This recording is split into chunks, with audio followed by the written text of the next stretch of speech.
Mesdames, Messieurs, bonsoir. Dans l'actualité de ce jeudi 21 janvier, Bernard Cazeneuve en visite dans le Loir-et-Cher. Le ministre de l'Intérieur a choisi Blois pour adresser ses vœux à l'ensemble des services préfectoraux de France. 10%, c'est le taux de fraude dans le tramway à Tours en 2015. Depuis 6 mois, une nouvelle approche est testée. Au lieu de payer une amende, Fil Bleu propose aux fraudeurs de souscrire à un abonnement. Prévention plutôt que répression. Est-ce que ça marche? Réponse dans ce journal. Mission accomplie pour le TVB hier soir face à Maazek. Les joueurs de Vital Enel se sont imposés en 3-7. Ils ne sont plus qu'à un petit pas d'une place pour les playoffs. Bernard Cazeneuve était aujourd'hui en déplacement dans le Loir-et-Cher. Le ministre de l'Intérieur a choisi Blois pour adresser ses vœux à l'ensemble du personnel des préfectures et sous-préfectures de France. Des services et administrations vivement sollicités ces derniers temps après les récents événements. Sur place, Amanda Breuer-Rivera. Bernard Cazeneuve n'est pas venu ici les mains vides à la préfecture du Loir-et-Cher. À l'occasion de la présentation de ses vœux à l'ensemble du corps préfectoral, il a tout d'abord défendu sa politique sécuritaire, création de plus de 9000 emplois dans la police. Mais aussi, il est surtout venu ici défendre sa vision d'une réforme en profondeur de la préfecture. Pour cela, il souhaite mutualiser les services courants comme les cartes grises ou identités. Mais surtout, il veut donner plus de missions comme développer un service de gestion de crise, une lutte contre les fraudes, mais aussi une aide juridique auprès des collectivités territoriales pour les aider à respecter les normes ou alors les aider à développer leurs projets. Il a aussi fait une annonce pour le département du Loir-et-Cher. Écoutez-le. Eh bien, je peux dire que nous utilisons ces crédits, par exemple dans votre département, pour engager enfin les travaux de modernisation du casernement des gendarmes de la Motte-Beuvron, comme cela sera le cas pour certains commissariats, certains autres lieux en France où sont localisés des policiers, des gendarmes, parce que faire des efforts budgétaires, c'est aussi déclencher dans des territoires des décisions depuis très longtemps attendues. Plus de missions aux préfectures, mais aussi plus de moyens. En échange d'un maintien du nombre de fonctionnaires, il a demandé à tous d'accepter la multiplication de ces maisons d'État, comme il a visité une à Romorantin cet après-midi. Le but, rationaliser les coûts humains et immobiliers pour renforcer le pouvoir des préfectures. En somme, il a défendu une réforme pour un État départemental. Vive tension au CHU Tours entre syndicats et direction. La traditionnelle cérémonie de vœux prévue cet après-midi a été annulée. Une décision prise par la directrice en accord avec le maire de Tours, qui est président du conseil de surveillance du CHRU. La direction redoutait des débordements. Il faut dire que les syndicats qui s'opposent à la réorganisation du service des secrétaires médicales, avec la suppression de 150 postes, avaient appelé à manifester pendant cette cérémonie. Une école privée d'eau potable, c'est ce qui arrive à Tours-Nord, à l'école Jules Verne. De récents résultats d'analyse dans l'eau des robinets font apparaître des taux anormaux de plomb et de fer. Résultat, depuis aujourd'hui, la ville distribue des bouteilles d'eau aux enfants. De nouvelles analyses seront effectuées pour décider des mesures à prendre et une réunion sur place est prévue dans les jours à venir. Qui n'a jamais été contrôlé dans un bus ou un tramway de l'agglomération tourangelle? Chaque jour, ce sont près de 3000 contrôles qui sont effectués par la soixantaine d'agents Fil Bleu. Le taux de fraude dans le tramway, par exemple, a atteint les 10% en 2015, ce qui représente un manque à gagner de 600 000 € par an. Et depuis 6 mois, une nouvelle approche est testée. Au lieu de payer son amende, Fil Bleu propose aux utilisateurs de souscrire à un abonnement. Prévention plutôt que répression. Est-ce que ça marche? Aurélie Renaud a suivi pour nous l'une des équipes de contrôleurs dans le tramway. Messieurs, dames, bonjour. Contrôle guide de transport, s'il vous plaît. Pas de passage devant le conducteur, 8 entrées et une validation au bon vouloir des voyageurs. Résultat, une personne sur 10 n'a pas de titre de transport dans le tramway. On va avoir les fraudeurs durs, les gens qui en font un dogme et qui vont chercher par tout moyen à frauder à partir du moment où ils montent dans les transports. Ensuite, on va avoir aussi des gens qui vont être sur de la fraude occasionnelle. On a tous une bonne excuse de frauder, hein. C'était un des slogans de la campagne de l'année dernière. On a oublié sa carte d'abonnement à la maison. Le prix d'une amende, 51 €, mais le procès-verbal peut aller jusqu'à 180 € s'il n'est pas réglé dans les 2 mois. Pour ne pas miser sur du 100% répression, désormais Fil Bleu propose un troc aux voyageurs. Au lieu des 51 € d'amende, ils prennent un abonnement sur 2 mois au même prix. Le PV est alors annulé. Objectif, transformer les fraudeurs en clients. En général, les personnes acceptent. Une personne qui va se trouver en état d'infraction sans titre de transport et qui va peut-être monter en pression.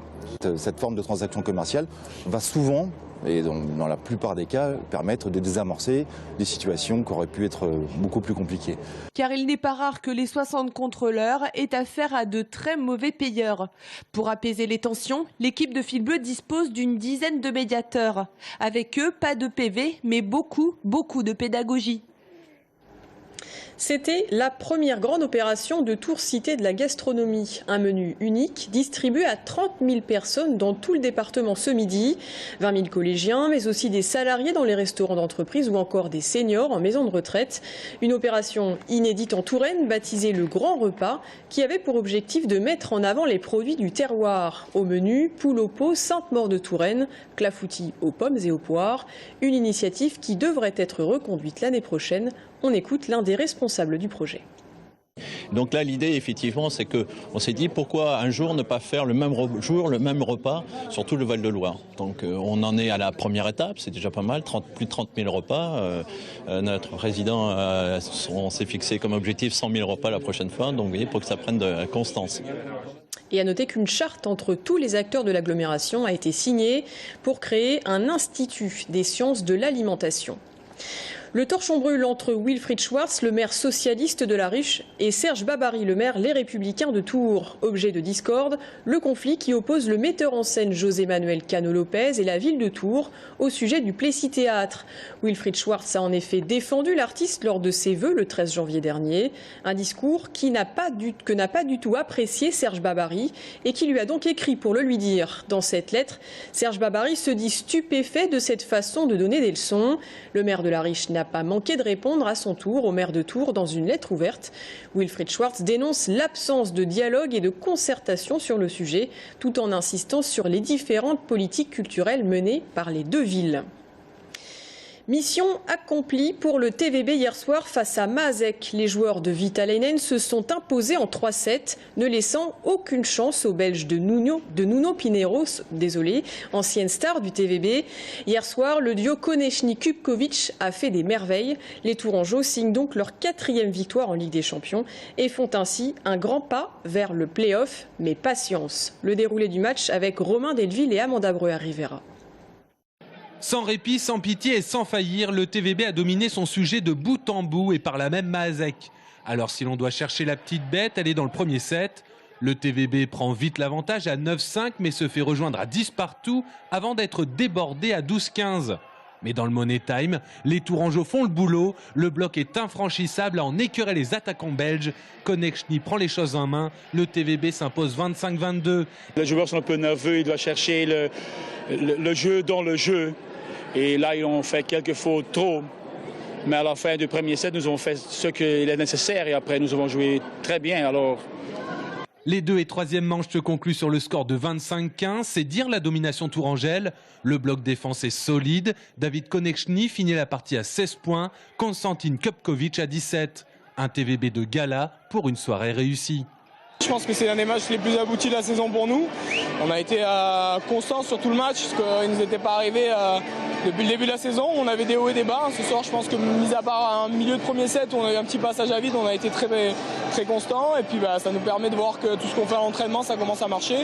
Sauf catastrophe, Tours va entrer en play-off. Le déplacement à Thessalonique, équipe la plus faible du groupe la semaine prochaine, pourrait mettre le TVB sur orbite de la Ligue des Champions une bonne fois pour toutes. Et si la République tchèque venait s'installer à Tours pendant l'Euro 2016? D'après nos confrères du Parisien, c'est tout à fait possible. La délégation tchèque est en effet venue il y a un mois visiter le complexe de la vallée du Cher, car il est vrai que la ville de Tours dispose d'atouts pour plaire aux grandes équipes. Des installations haut de gamme comme un stade hôte de match de Ligue 2, un terrain synthétique ainsi qu'un hôtel avec espace de conférence. Le prestigieux gardien d'Arsenal, Petr Cech, viendra-t-il fouler la pelouse du stade de la vallée du Cher en juin? Réponse fin de semaine prochaine, date à laquelle les Tchèques doivent rendre leur décision. Vendredi à 20h, le TFC se déplace à Auxerre pour la 22e journée de Ligue 2. Un point sépare les deux équipes. Le TFC de son côté reste sur un match nul face au Red Star. Et aujourd'hui avait lieu la conférence de presse d'avant-match. Et à cette occasion, l'entraîneur Marco Simone n'a pas hésité à réagir aux questions des journalistes. trop critique envers les joueurs selon lui. Marco Simone a déclaré qu'on en demandait trop au TFC, club qui n'a jamais remporté de titre et qu'il fallait parfois revenir à la réalité. On l'écoute au micro de Florent Carrière. C'est un club qui n'a jamais gagné rien dans son histoire. Et j'ai l'impression que des fois, on oublie les choses. J'ai l'impression que cette année, il fallait gagner le championnat, Coupe de la Ligue, Coupe de France, parce qu'on montre qu'on travaille très bien. Moi, je pense que des fois, ce serait bien que quelqu'un, en général, il puisse gratifier ces garçons-là qui sont en train de faire un super travail. Jeunes, beaucoup jeunes. On est l'équipe la plus jeune du championnat. Aujourd'hui, on a l'équipe avec la deuxième meilleure défense du championnat. On a 5, 6, 7 joueurs que tout le monde le veut. Et je me dis, ça veut dire que cette équipe travaille bien. Il faut enchaîner les victoires parce qu'on a la potentialité d'être dans les top 5. 2 milliards d'euros pour enrayer le chômage, c'est ce qu'a annoncé le chef de l'État François Hollande lundi dans son plan d'urgence pour l'emploi. Parmi ces grandes mesures, formation des chômeurs, baisse de charges pour les entreprises, prime à l'embauche. Le président de la République a multiplié les annonces, chiffres à l'appui. Pour en parler, Jean-Marie Beffara, député socialiste d'Indre-et-Loire. Il est avec nous, il est notre invité ce soir. Restez avec nous, à tout de suite.